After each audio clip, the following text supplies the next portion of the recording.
Let's continue the conversation with a legend, one of our favorite people, the color commentator for Oilers games on the radio and also the host of Oilers Now. I've been rollerblading, taking some walks, trying to get some steps in instead of just stress eating all postseason. And when I do it, I've been popping on Oilers Now. I was laughing out loud walking around Castle Island the other day, listening to George Laraque with this man. It is Bob Stauffer. Hi, Bob. How you guys doing? Long night last night, boys. Why? What happened? Tell you. Long and late night. I would imagine. I saw the video from behind you up near. I would assume that was the press box. The crowd going absolutely insane in the final seconds. You throwing the double arms up, celebrating the Western Conference Final. How was the atmosphere in that building last night? It seemed fucking insane. It was like, I'm from here, so I remember in 1984, I was 18 when the Oilers won the Cup, and it was spontaneous, and people went down Jasper Avenue, and it was unreal. And I think we were a little bit naive to just how privileged we were to watch, 6 or 7 as it turned out, Hall of Fame players. They won 5 cups in 7 years, but when you have that taken away from you, and Peter Pocklington running into financial difficulties in the selling, and they were sold. Wayne Gretzky was sold. Mark Messier was sold. 2 of the 3 best players over a 25-year run in the NHL. You have a greater appreciation for it when it comes around again. And I sense that, and I'm so happy for this generation of fans. Obviously, I'm happy for the players, for Connor and Leon, Ryan Nugent-Hopkins, Darnell Nurse, those 4 guys that have been here the longest. And obviously, we're going to talk about some of the support guys that have come down the path. But it was quite it's a step. There's still 4 more games to go for the Oilers, but it was an accomplishment nonetheless to get back to the Stanley Cup for the first time since 2006. And with all due respect, and I was in Carolina for games 5 and 7 of the Stanley Cup that year, this is a very different Oilers team. And I know the fans sense it. And to think, guys, where we were, 2-9-1 after the loss against San Jose on a Thursday night, flew into Seattle on the Friday, just having some fun Friday at practice that day. And just to think that here the team is, and they've advanced to the Western Conference, advanced as Western Conference champs. It's unbelievable. So to answer your question, it's euphoric to a certain degree, but also a recognition that there's still more work to be done. Were you surprised that they got here in the way that they did? It looked like it did. Like, I don't think many people would have said Oilers in 6 in that series, and the game 6 being decided by Stuart Skinner in a great defensive game from the Oilers seems like it goes against the Edmonton Oilers that most people know and are aware of in this league. You 2 guys are guys that are out in the East that actually stay up past 10 o'clock Eastern to watch games in the West. So the Oilers are a very different team since Kris Knoblauch took over. They're the 5th best defensive team in the NHL. When they won the 16 straight games, 14 of those 16 games, they had 2 or fewer goals. So this team can win different ways. And they're going to have a hell of a challenge coming up because Florida's got a great team. I totally expected a push from Dallas. I did not expect the shots to be 35-10. And I certainly didn't think if they were 35-10, the Oilers would find a way to win the game. And as for Skinner, just think of the journey that he's gone on in the playoffs. I watched Stuart Skinner play in the lockout year in 12-13. He played for the Southside Athletic Club in Edmonton in Bantams. That's where I played growing up. And we had nothing to do because there was no NHL hockey. So I usually watch the first half of the Sunday night NFLer and then head over to go watch these Sunday night Bantam AAA games. It's amazing, just the personal journey for him. And Pete, you nailed it. It's totally opposite of the general perception of Edmonton. But again, they have been better defensively under Knoblauch. Do you think it does make it extra sweet? You were talking before about just the 2-9-1 start that Oilers fans who the whole, we'll call it the oil change era, where they thought they were getting better and okay, this is now the next coming, and there was just a lot of kind of getting their face kind of shoved in the mud, and they got it shoved down there one last time this year, in a year that they end up going to the Cup final. Yeah, you nailed it. And Fans, it's a different like the stuff.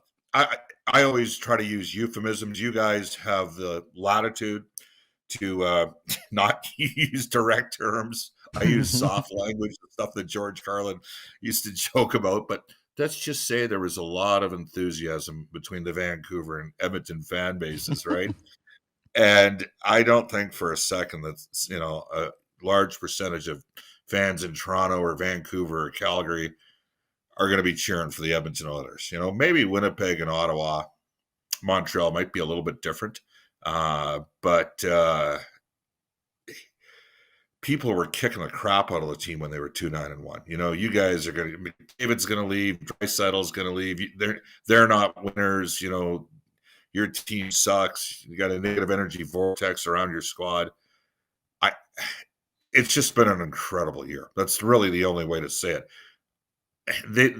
Guys, when they dropped to 2-9-1 after the loss against San Jose, they had like 160 shots on goal in a 4-game run and scored 7 goals. That was not going to continue. No different than last night. You play that game 9 times out of 10, you get outshot 35-10, you lose that game. But that's hockey. And they went through a tough period there with Jay Woodcroft. That team was going to score. There's no question that they were going to get going offensively under Jay had he stayed. I think the surprise was how detailed the defense became. And I think that's part of the reason why Kris Knoblauch was able to have the best points percentage in the NHL after he took over on November the 12th. Have you seen something like or learned anything about Connor McDavid that, we would think that we're done learning about him and all the things that he can do, but I'm an NBA fan. In the first overtime when McDavid held the puck there too long and didn't score, I was thinking about like all of like the ramifications on a player's legacy when they're in that big a moment and can't kind of close the deal. Everything that he's done since that moment has knocked people's socks off. And it's coming around after we thought he was hurt. We thought he was sick. We had all these questions. And it all culminates in this Papa Bear moment on the power play in Game 6, where he's like, you know what? I'm going to do it all myself, and blows our mind in yet another way that we haven't seen before. It's a great point, DJ. Like, you know what? I'll throw something your guys' way. Were either of you at the the draft in Florida in 2015? Yes. So I met Kris Knoblauch there. He was coaching Erie, and it's kind of funny. It was so hot, and I'd known Kris for 25 years back to when he played for the Alberta Golden Bears. So it was so hot that he'd walk to meet me for a drink, and he was sweating in his shirt. And I had to get him a golf shirt, and all I had was that was going to fit him was an Oilers TV shirt, an orange one. And we went downstairs into the hotel bar, and there were a couple teams there, and they're all looking like, is Kris Knoblauch working for the Edmonton Oilers? Like, what's going on here? And, I would say all great broadcasters are about 8 years ahead of everybody else. But I digress, because when the Oilers won the lottery, and he reiterated it that night we were in Fort Lauderdale, and he said it that night, Bob, Connor is going to do stuff 4 or 5 years in his career, and you're going to go, holy crap, I've never seen him do that before, because that's how great of a player he is. He never stops working. He never stops grinding. And you mentioned the NBA stuff, and we know that 2 and certainly 3 great players in one team, they can win for you, right? But hockey has a great equalizer. It's the most unpredictable of the 4 major professional sports. Goaltending, who would have thought when the series started that Stuart Skinner would post a 922 and Jake Ottinger would be at 907? But it was a factor in this series. The Oilers got the better goaltending. And the fact that Connor and Leon to this point haven't won has never been a reflection on those guys. The Oilers have just been trying to build around them, and it's hard to win. So it's hard to win. So, I hear what you're saying, but one thing I know about Connor, the Oilers had some guys last night that, by their own admission, will be the first to tell you, they fought it. They struggled. Connor brought it the entire night. He was the one guy up front that was really going. Tell me maybe we didn't, 2015, we probably had iPhones. Tell me you got a picture of Knoblauch I'm guessing, because if it's like an Oilers TV show, all those come in just like stock XL. So I'm imagining he's like swimming in it and everything. Tell me you have a picture of him. Well, mine was double XL, so yes, he was swimming. That's amazing. Well, all I'm hearing is that you got Kris Knoblauch to the Oilers, and Kris Knoblauch. That's all I'm hearing. All I'm hearing. You can be humble about it, but you got Kris Knoblauch to the Oilers. And my God, that guy has that guy can't do anything wrong at this point in time. We asked Tyler Yaremchuk last week, like, is there anything you would question Kris Knoblauch on at this point? And he's just like, no. Everything that he's done has basically hit. Well, do you feel that way? Tyler Yaremchuk has scored points with me because he does play-by-play of the University of Alberta Golden Bears, where Kris played. And anybody that does that automatically goes up in my books because that's where I got my start. You want a hilarious story about Knoblauch? Oh yeah. We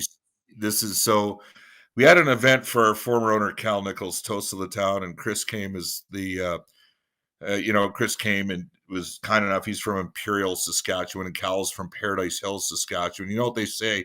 Agent Jerry Johansson says you never go wrong with guys from Sweden or Saskatchewan. They're usually great people. And so Kris is at the event. I go to introduce him to Cal, and Cal's son Ken is one of my buddies. Cal's for the chairman of the board of the Edmonton Investors Group. He was governor under Daryl Cates when Daryl first bought the team from the EIG. And so I take Kris over to go see Cal and Ken. Ken goes to Kris Knoblauch. He goes, Kris, the last time I saw you was after you guys lost at the 2001 Nationals in Kitchener, where Peter DeBoer was coaching at the time. And Kris kind of looks and goes, yeah, that's right. And then Ken Nichols goes, and you said to Bob Stauffer, Bob, the next time you get engaged, can you do it during a University Cup game and not during a regular season game against Brandon? And you're going, you guys are all wondering, what the hell am I talking about? I got engaged on the air during a broadcast, and Kris Knoblauch scored 5 goals and had 7 points that night. And that was the lot. So Knoblauch had made the crack in front of Ken Nichols, myself, and my wife at the University Cup after the Bears had been eliminated. And Ken hadn't seen him. And, fast forward 23 years later, and Kris Knoblauch is coaching the Edmonton Oilers. I would say to you guys that there was a degree of destiny for Kris to coach this team. Okay. Kevin Lowe really admired his work. Kevin's son Keegan was playing for the Edmonton Oil Kings. Kris should not have won a WHL title in Kootenay. Their two best players were Cody Eakin and Braden McNabb. They beat Braden Shen when Braden Shen was the best player in the Western Hockey League. He was the best player in junior hockey that year. He dominated the World Juniors. And then through a bit of a screw up, he ended up losing his job in Kootenay, in part because he wanted the University of Alberta job. And then Kevin Lowe reached out, put some calls into a couple of people, and said, we were sort of helping out the Erie Otters at the time. And Sherry Basson liked Kris from the Memorial Cup appearance, and that's how Kris ended up in Erie. Then he goes to Philly. Some people tipped off Glenn Sather when he was with the Rangers. Keep an eye on this coach. But the biggest reason why Kris is here is Jeff Jackson is the president, and he loved what Kris did, not just with Connor McDavid, but with Connor Brown and with Alex DeBrincat and with Darren Radish and guys like that. And nobody watched Kris Knoblauch coach more than Jeff Jackson. And the combination of Knoblauch and Paul Coffey, very different personalities, different backgrounds, I think has changed the complexion, the makeup of the Edmonton Oilers a bit.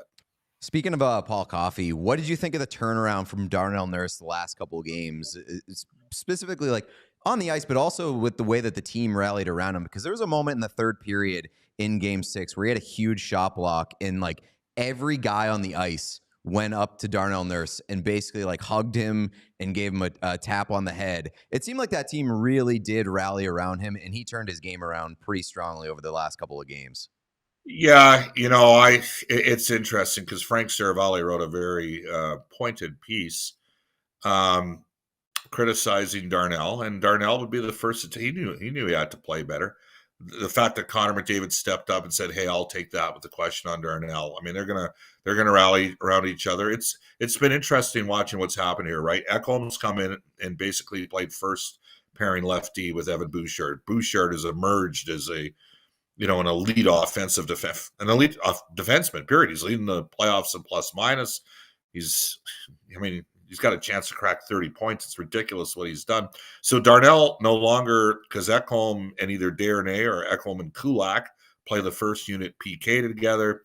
Obviously, Bouchard's on the first unit power play. Darnell's in the second unit power play. And 5-on-5, Ekholm and Bouchard play more with McDavid than Nurse does. I mean, Nurse used to play a lot when he was with Larson or at times with Barry in the past. So I have some empathy for the position that Darnell's in, but it's a results-driven business, and the results were better. So good for the boys for rallying around him. And Darnell obviously had a good go. He had a good go here in the last couple. I mean, gentlemen, they gave up 4 goals in the last 3 games, and that's a good team. Dallas plays with excellent structure and process in their game, well coached. They are deep. As it turned out, Edmonton was deeper than some people thought. Yeah, I mean, that was the thing that we kept hitting throughout the series, which was the one thing you absolutely concede. And still looking at the rosters, like Dallas is deeper than Edmonton, and I thought that we all thought that was going to be a big gap. And the fact that, like, you just mentioned Vinny Desharnais, he's not even in the lineup. He's a healthy scratch at the end of the series because they have enough pieces. The Brobergs become pieces. Dylan Holloway, a top 6 forward. Do you think that Knoblauch has maybe more adjustments to make now that he's in a new series? Do you want a Desharnais in there, just given that you're going to need some tall motherfuckers to, like, kind of push some of those Florida forwards around? I think you guys know how Florida plays. There's no team in the league that plays like that. Dallas plays between the whistles. Florida loves to mix it up after the whistles. Just, Evander Kane got nicked up last night. I think that there's enough time that he's going to be able to gut through it and play. I don't know how much he'll play against Matthew Tkachuk, but the stuff, like if we had any access to the stuff that was said on the ice between those two guys, that's just all part of the game, right? And that's, it was because that Battle of Alberta series, what did you call it, Pete? I forget the Cocaine term. circus. Yes, I really like that. I wish I think I knew somebody like that back in 1989, but I digress. But it was like the stuff that went on. I'm looking forward to it.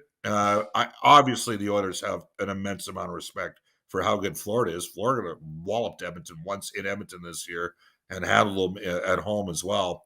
Evander got a misconduct in that game in Florida, as I recall, from the bench. So he must have said something. I think it's a good bet that you might see Darnay play. I think you have to dress a different lineup. I think you'll see Sam Carrick instead of Derek Ryan start the series as well. You just look at the amount of bite, like every team that Florida plays. I mean, you guys watch the series against the Rangers. They kicked the snot out of them. Oh, yeah. They dominated them on the shot clock. They made Rempe completely a non-factor in the series, and the Rangers. So that's so hard to do. He's tall. I mean, oh my God, Matt, what a legend he is. Yeah, well, do you know who Zach Ostapachuk is? No. Just for what's in giggles, type up Ostapachuk. Tough name. He's from St. Albert. He's an Ottawa draft pick, a second rounder, played for Team Canada, the World Juniors. Just type him up with Rempe in a fight. You'll go, woo, Ottawa might have a player there. Because now Rempe has improved a lot. But the point I'm making with Florida is they have functional toughness. That's what they have. They're a pain-in-the-ass team to play against. They're in your grill. They're in your face. They've got underrated skill. They've got, I would suggest to you, the best two-way player in the league in Barkov. Obviously, they've got scoring with guys, like Reinhart and Verhaeghe. And then Tkachuk there's like 2 players in the league like Matthew Tkachuk, and their last names are both Tkachuk. So Brady's probably tougher. He's certainly a better fighter. Matthew might be a more skilled player. So they're going to be a beast to handle, and I think the Oilers are going to have to address. Darnay, certainly I could see him get games. I think Carrick goes in for sure in game number 1 after not playing last night. I mean, I love the Carrick Ryan thing. I think it's the most adorable thing in the world. They're just a couple of like aging guys. Just swap them in and out. Keep those legs fresh. Adorbs. Love it. Kris Knoblauch, never change. I want to throw this out to the group, though, as we're talking about the Panthers and their behavior. They will go after guys. They'll try to take guys out, as Marchand eloquently put, and they've done it successfully. They did it with Marchand. They did it with Jimmy Vesey. I don't think they're stupid enough to go after McDavid or Draisaitl as blatantly maybe as they've gone after other players in the past. I think that Matthias Ekholm is going to be a key to this series where, much like Vancouver, I thought was really going hard at him. You look at the Oilers, and if you knock that guy out or at least knock him off his game, I think the whole operation changes. Do you think, Bob, that the Panthers would have anybody in mind that they think, man, if we can get this guy off his game, we're in business? And do you agree that they probably wouldn't be stupid enough to go at a McDavid or a Draisaitl? Because if that happens, then there's going to be a war on Florida. Connor and Leon give as much as they get. True. I mean, Leon, if you're an Oilers partisan, you say took care of business against Matthew Tkachuk one time. Flames fans at the time will say you slew-footed him. So it's all fair, love, and war. I will mention this about Ekholm against Vancouver. He was sick. I don't know if you guys are aware, but he was. Oh yeah, like Tyler told us. He was really ill for 3 games and gutted through it. It's kind of funny. The 8-1 loss the first game of the year against Vancouver. Guess who wasn't in the lineup? Matthias Ekholm. So good point by you. Like, he is without question stabilizing. I mean, he's on the first penalty killing unit. He's on the first pairing with Bouchard. You know, at times I would have said, you know, when they first paired him, it was adventures in babysitting for Ekholm, but Bouchard has just improved by leaps and bounds and realized the potential that Keith Gretzky, who drafted him, and Pete Chiarelli was the GM at the time. That was the Dallas. You guys at the Dallas draft in 20? No. It was 100 degrees, and there's nothing good when it's 100 degrees with that humidity. When you're a 245-pound never was. I wasn't even a has-been. I was a never was. So it was. I think I lost about 14 pounds during the course of that day. I made most of it up later on. Fluids do that to you, but it was a good night. But Bouchard transformed the organization for when he brought him on the back end, and Ekholm's been part of what's reached that out. They're going to play hard on everybody, Florida. That's how they play. And at times they play greasy and a little bit cheap. That's part of playoff hockey. You gotta look for an edge. Everybody blocks shots. Everybody hits. And the biggest difference between Dallas played within the whistles. Dallas, Vancouver at times it did get a little ugly out there, and their big defense pounded the Oilers. I expect Florida to be physical on Edmonton, and I also expect them to play after the whistles, despite the fact that the Oilers have the best power play in the league in the playoffs. See, I thought we were having an honest conversation. We've seen you skate, Bob. Oh yeah, we saw those. You fucking galvanized strides. the Oilers. We saw those strides. You changed the course of history with your skill. No. The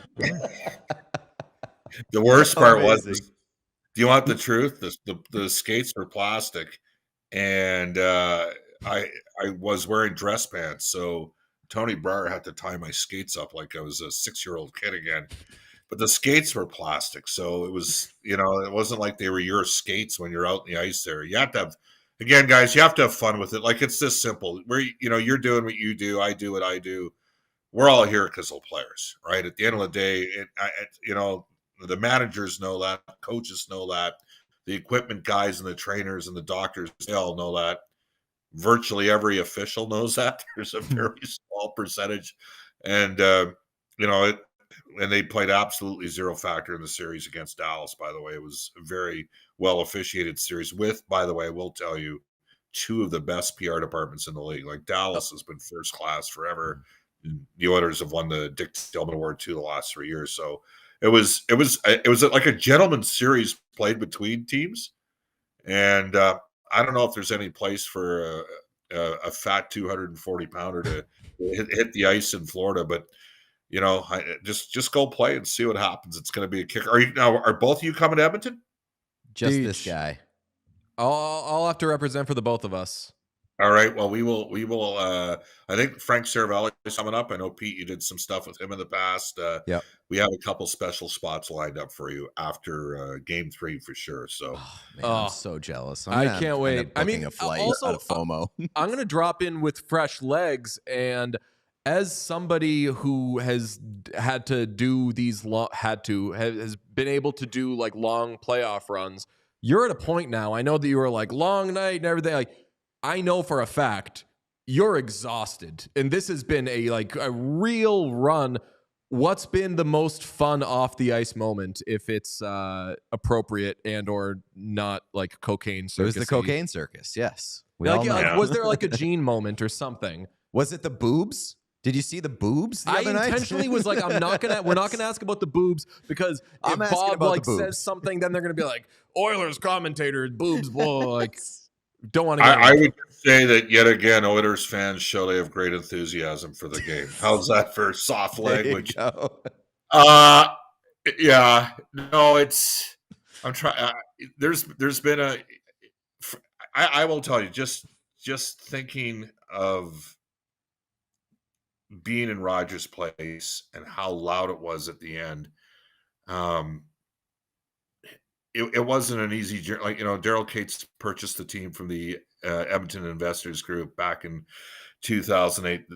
The fans, there's a term, the decade of darkness. It wasn't pretty for a lot of years. I've hosted a 2-hour, it's 3 hours in the playoffs, by the way, but a 2-hour show on called Oilers Now for the last 16 years.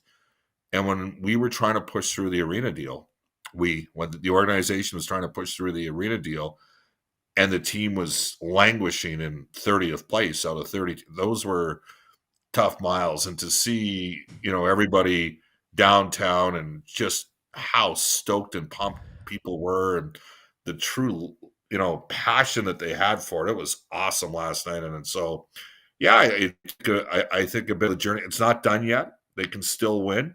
So last night was pretty cool. Put it this way, I was in such a good moment last night that when people were staggering across the streets as I was trying to pull out of the parking lot, for the first time ever, I didn't honk. The two guys that always come with me to one of our establishments laugh, because I invariably, people are, they're running light, pedestrians are running lights when there's not, the walk sign isn't on. We're in Canada, we're really playing. I'm like, come on, man, you can't be doing that. You're going to get hit by a car. And last night it was kind of funny. So just the outpouring, it was just amazing to watch. It was electric. I don't know how well it resonates on TV, but it was, the place was lit last night. And a couple of, well, now you know how many establishments I went to, but it was it was a good night. And I'm hoping for a few more good nights. And I certainly am. I don't think there's anybody that's around the Oilers that doesn't know how good Florida is and how great of a challenge it's going to be, and has nothing but respect for, how great and how, the big, heavy, tough team, well coached they are. Obviously, Bill Zito's a great general manager. It's been a wonderful journey so far, and we're going to continue to enjoy it, because that's part of it. And I said this in the elevator to a couple of our star players. I said, it's great to be along for the ride. We are on the periphery. In the greater sum of the parts, we are low priority. We certainly realize that, but we're fortuitous to do what we do. Let's go get it. Have some fun with it, man. That's what it's all about. There's way, you know what? You guys can look at a doctor that puts himself through school for, 6 or 7 years, and then ends up having to tell parents that their kid's sick with cancer or something, right? Like, we work in sports. Like, we work in the toy department of life. Never goddamn forget that. Like, we're really lucky. And we're really lucky when you get a chance to be around a team. I technically work for the team. It's pretty special to be a part of, even if, again, you're on the periphery. Two things. One, you technically work for the team. I haven't gotten tickets yet. I haven't figured out my situation, so I might be no chance. I'm sure you're getting your ass kicked right now, so I won't even try. But if I were to try, maybe. The other thing, you mentioned Peter Chiarelli earlier. The last thing you said about, like, they can still win it reminded me when Boston beat Tampa Game 7, 1-0 at home of the Eastern Conference Final, like one of the great hockey games ever. In the final minutes, when everyone's freaking out and screaming and everything, afterwards, when Chiarelli was talking about just like what that was like being in the building and watching it and everything, he explained all the emotions. Then he was like, and then I realized we can win the Stanley Cup. Like the weight that comes after all of the hoopla, and like just watching on my couch the last 10 minutes, I was sweating and freaking out last night, and you finally get through it, and then you're like, fuck. 4 wins away. Yeah. Also, the Stanley Cup is in play, so I like the way that you put that, Pete. The thing that I like the most about this Stanley Cup final matchup, and there's a lot to like, but it's that both of these teams over the past several years have learned a lot about themselves and what they can't do to win the Stanley Cup. Like Florida changed their DNA pretty drastically, pretty quickly, because Bill Zito realized the way that we're built, we can't win the Stanley Cup. And I think that the Oilers learned that over the course of this year in the way that they played defensively. And I think Kris Knoblauch instilled a system that was like, you need to play this system to be able to win the Stanley Cup. So I love that aspect of the matchup. If the Oilers are to win 4 more games and win the Stanley Cup, do you think that there's anything else that they need to learn about themselves, or what is most likely for them to learn about themselves over the course of this series with the Panthers? I think this is a smart, mature group, Pete. And I think they know that their greatest challenge is still ahead. And they know, as hard as it's been to this point, it's going to be even harder against Florida. So they're going to have to, everyone's got to dig in. And that's when, it's funny because you get comments, I joke all the time about Toronto being the center of Canada's universe. And how do you change a light bulb in Toronto? You hold it there and have the rest of Canada revolve around it. And the pundits from Toronto, often is, not all of them. Like the best broadcasters don't sit there and denigrate other markets, but, oh, you guys are going to lose Connor, or you're going to lose Leon, or they're not winners. I'm like, the hell are you talking about? They're the 2 best offensive players in the playoffs by a mile in the last 3 years, and they've altered their game. So I think there's going to be more learning that's going to take place during the course of the series. So I think they know that. I think having a guy like Paul Coffey that won cups for 2 different organizations, 3 in Edmonton. I mean, I know the 85 team was voted the greatest team ever. The majority of the players I talked to will tell you the 87 team was better. And then winning again in Pittsburgh. And both those teams went on journeys where it didn't automatically happen for them. The Oilers, they went through their misstep against LA back in 82, and Pittsburgh and Mario Lemieux, those guys struggled just to get into the playoffs. And that's when there were 16 teams that made it out of 21.